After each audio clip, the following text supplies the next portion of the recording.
Nathalie Lévy, 13 soldats morts au Mali hier soir dans un accident d'hélicoptère.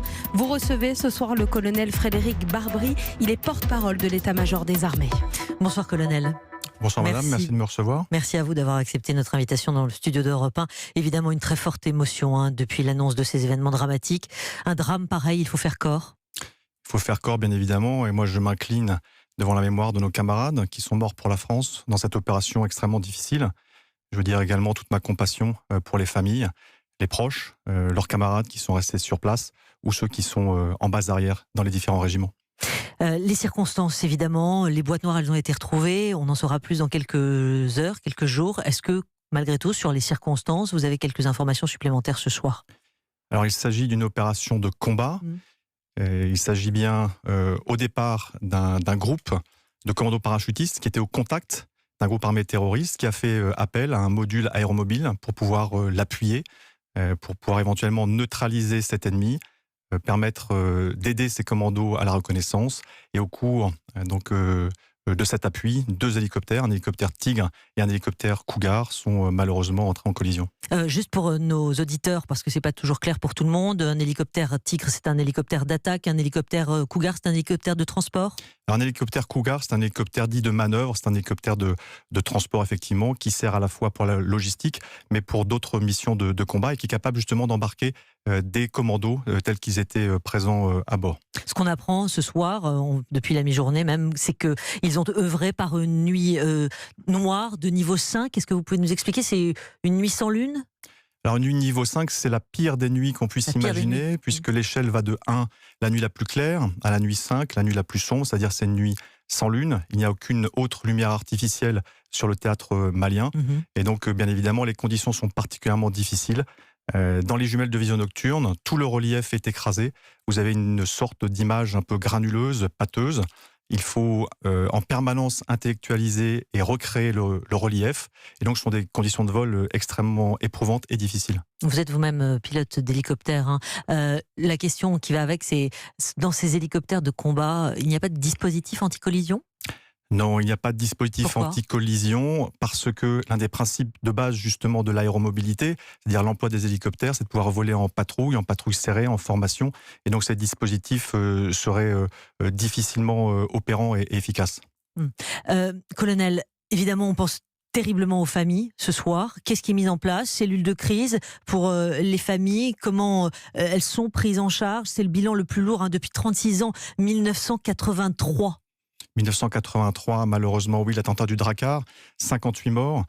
Les familles, elles sont préparées en amont de cette opération.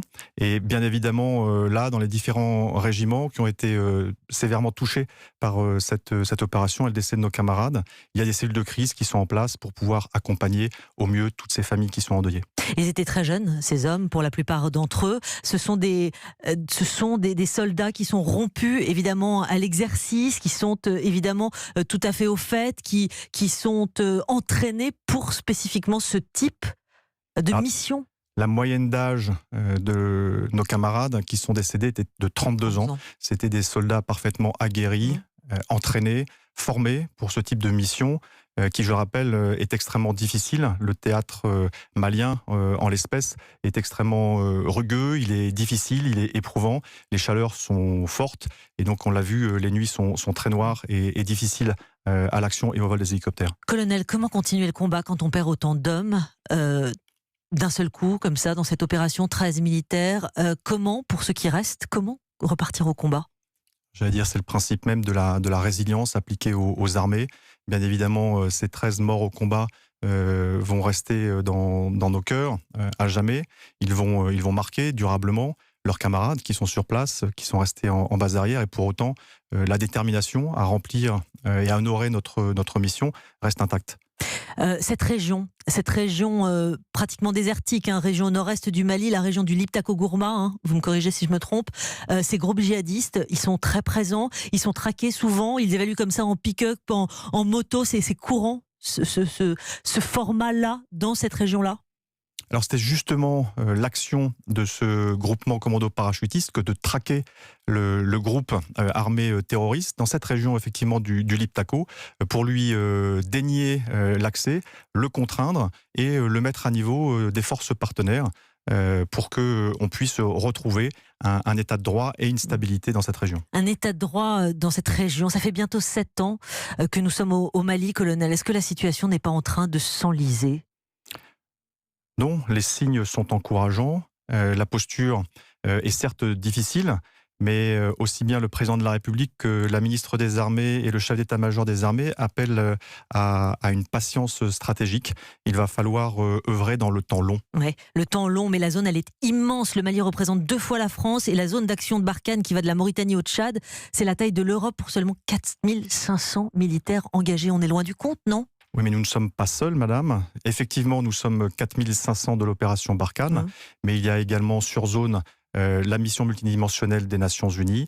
Il y a sur zone tout le système de formation de l'Union européenne pour justement, et encore une fois, monter en gamme et aider nos partenaires à pouvoir prendre en main leur destin et à contrôler de façon autonome leur territoire. Vous pensez qu'ils prendront la main plus tard, la force Barkhane qui agit en attendant que le G5 Sahel, c'est le G5 Sahel dont vous parlez, puisse prendre la main? Vous pensez que ce sera le cas un jour? Écoutez, le G5 Sahel, il y a encore quelques jours, lors d'une opération que vous connaissez désormais qui s'appelle Bourgou, a montré justement toute son efficacité, avec plus de la moitié des forces engagées, plus de la moitié des forces partenaires qui étaient en appui de Barkhane. Ils ont obtenu des résultats plus que significatifs. Le G5 Sahel, je rappelle à nos auditeurs, compte 5000 militaires de Mauritanie, du Mali, du Niger, du Burkina Faso et du Tchad, c'est ça? Tout à fait.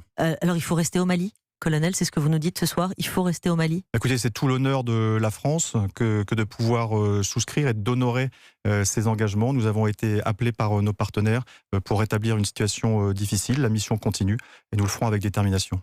Merci beaucoup, colonel Frédéric Barbry, d'être venu ce soir répondre à mes questions dans ce studio d'Europe 1. Merci à vous. Merci, madame.